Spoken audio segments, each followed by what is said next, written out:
Hello. Hey, hey. May I have your attention, please? You, right there, out there struggling to find the one. Oh, how about you, right there, going from app to app to app, looking for Mr. Right, only to find Mr. Oh no. And you, right there, putting on that perfect smile as yet another one of your friends, co-workers, or old classmates gets engaged. Now hear this. There is nothing wrong with you. In fact, there's a lot right with you. So let's talk about it. Welcome to Love Lessons Learned, where we undo the problematic lessons we learned from our past and learn new lessons so you can graduate to the happy, healthy, loving relationship you always dreamed of. Sounds like fun? Definitely sounds like an adventure. So join me. Hi, I'm Kat Myers. I am a writer, a lawyer, a college professor, and I'm also a survivor of childhood sexual abuse. I grew up in a household where my father was absent the whole time, and from the age of around four-ish till seven, I was sexually abused. Um, and as a result of that, I grew up with a lot of misconceptions about love and relationships and sex, and you just name it. In my later years, I started going to therapy. I've been reading a lot of self-help books, and I realized I don't know anything about dating. I don't know anything about love. I got a lot to learn. And that brought me to this podcast. I started to realize that maybe people could benefit from the lessons I've been learning about dating and relationships and all of these things, especially people who've been through trauma, who've been through dysfunctional childhoods, who've been through all kinds of things and maybe didn't have the guidance, that guiding hand to navigate through the dating scene and relationships. So I thought that maybe some of my tears and some of my pain could be useful for other people, and that's what this podcast is about. It's not therapy. But I do support therapy. I didn't mention that I did get my master's in counseling, but I'm not here as a therapist. I'm just here as someone who's been through it and got the t-shirt, and I'm hoping to spare some people some of the pain that I went through. So maybe that pain could have purpose.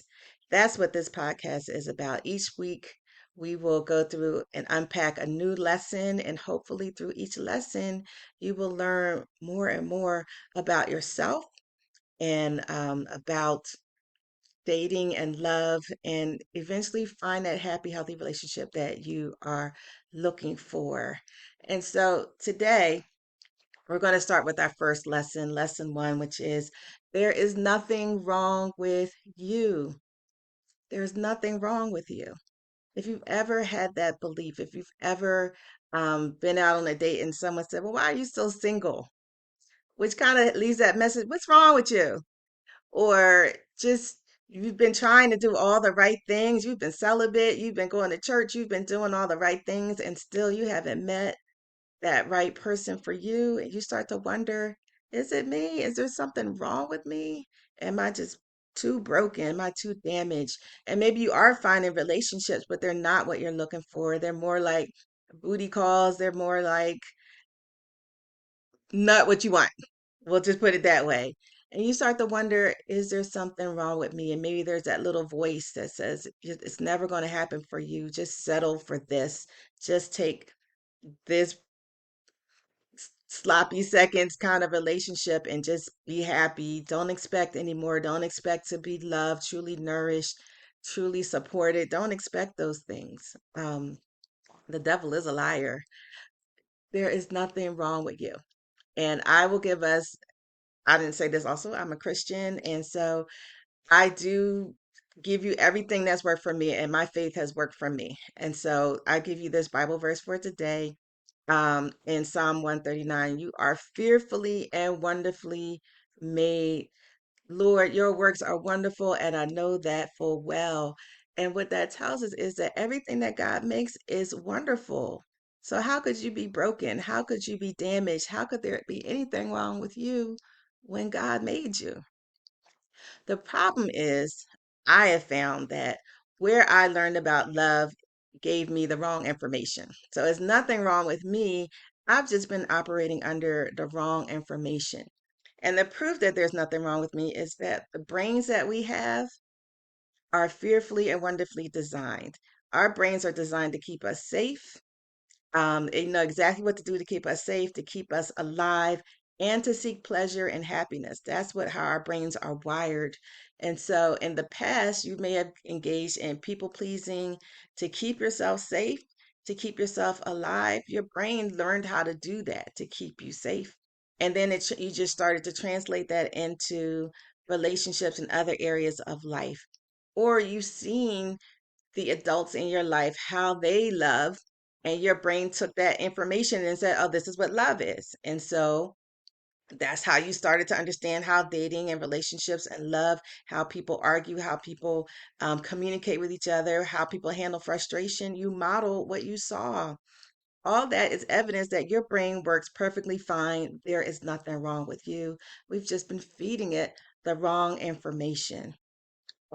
So throughout these lessons, I'm going to give you homework. I'm a professor, so I'm going to teach this just as I teach a class. I'm going to give you homework, and you're going to find in the link in the description, it'll take you to your first homework sheet, and you'll work through some of the questions. And the first question is really, where did you learn about love? I know for me, yes, my mother was in an abusive relationship for much of my early childhood. And I didn't really understand it until later that because she was just a wonderful woman and she was so kind and she was so sweet. How did she end up in that place? But I started to realize later that my mom really liked to take care of people. And if you were broken, I think she really wanted to try to take care of people like that, including my father, including the man that was physically abusive to her after my father left. And I think she thought that she could, just by loving on them and taking care of them, they would give it back to her. And that didn't happen. But I find that I learned that in my adult relationships, I carried that in. Another place where I learned about love is sadly through the movies. I am a writer. I love movies. I love books. I love TV. But when I think about it, what were these movies, but especially when I was growing up in the 80s and 90s, what were they teaching us about love? What were they teaching us about dating and relationships? A lot of it was the cutest guy in school, that's the one, right? Nothing about his character or his qualities or relationship with God or anything. Well, is he cute? He's the one. Pursue him with everything. Um, and also change and conform yourself to be what he wants. I learned that from Greece. Conform yourself. That movie Grease, which I used to love as a kid. At the very end, she was trying to figure out why he was so sweet in the beginning. How can I get him back? And then at the end, here she is dressed like something that she wasn't, and now she had him. And everything they lived happily ever after, which is another lesson you learn from the movies. Yeah, you can do all these things, you can make all these, and you're gonna live happily ever after. And we know that's not true. It takes a lot of work to make a relationship, a good, healthy relationship, last. It's not just you meet each other, fall in love, and then we all live happily ever after. So that was another place where I got a lot of bad information. And don't get me started on sex. What did you learn about sex through the media? Um, you go out, you meet somebody, you hook up that night, and then you get married. It's kind of what you saw a lot in movies and television. And maybe that did happen sometimes. Maybe someone did connect in real life that happened, but for the most part, that's usually not how it plays out.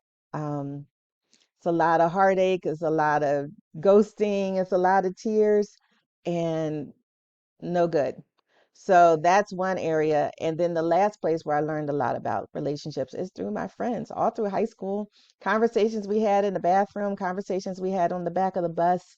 That's where I learned a lot about dating and relationships. And obviously, that's not going to be a good place to learn anything about love and dating from people your own age, teenagers. So yeah, with all of that information, with all these sources that were feeding my knowledge about dating and relationships, what did I end up with? A lot of people pleasing, a lot of pursuing people for the wrong reasons, for surface reasons versus heart and character, a lot of bending and conforming myself to fit someone else's ideas about what is a good woman, a lot of no boundaries or letting down my boundaries when the opportunity presented itself to keep someone in my life that probably should be gone. Um, so I learned a lot of faulty information. But the good news, the good thing about these brains that we have, it they can learn, they can also unlearn, and they can learn new things. And that's what I've been doing for the past few years, unlearning those bad lessons and relearning some good, healthy relationship skills. And that's what I want to pass on to you. So as you do go through your homework, I want you to be thinking about, yeah, where did I learn these things from? What are the problems that I see in my relationships? And where did I get that from? Where did I get the idea that that was okay? Where did I get the idea that this is the right person for me? Where was I learning this information? What do I need to unlearn? And I'm using these terms unlearning because when I talk about there's nothing wrong with you, when you say something's wrong, that means that there's something bad. And none of this is bad. We just did the best that we knew how to do in the moment, right? But now, as Oprah said, when you know better, or I think that was Maya Angelou, when you know better, you do better, right? And somewhere along the way, you realize that what you're doing wasn't working or isn't working, which is why you're here, right? So week by week, we're going to go through the unlearning process and learning new healthy relationship skills. And in the end, you will graduate to a healthy, whole you, which brings about healthy, whole relationships. And then is the happily ever after. That's the whole goal here. So make sure you do your homework. That's all I'll say. But I did tell you I'm going to give you the key. The key, if you hung around to the end, you're going to get the key to happy, healthy relationships, the secret sauce. And you ready? The key is love. I'm going to let that sink in. And I know you're thinking, oh man, of course. Why are you telling me that? Obviously, but think about it this way. How many people really don't know what love is? And do you really know what love is? Sometimes as a professor, I work in criminal justice.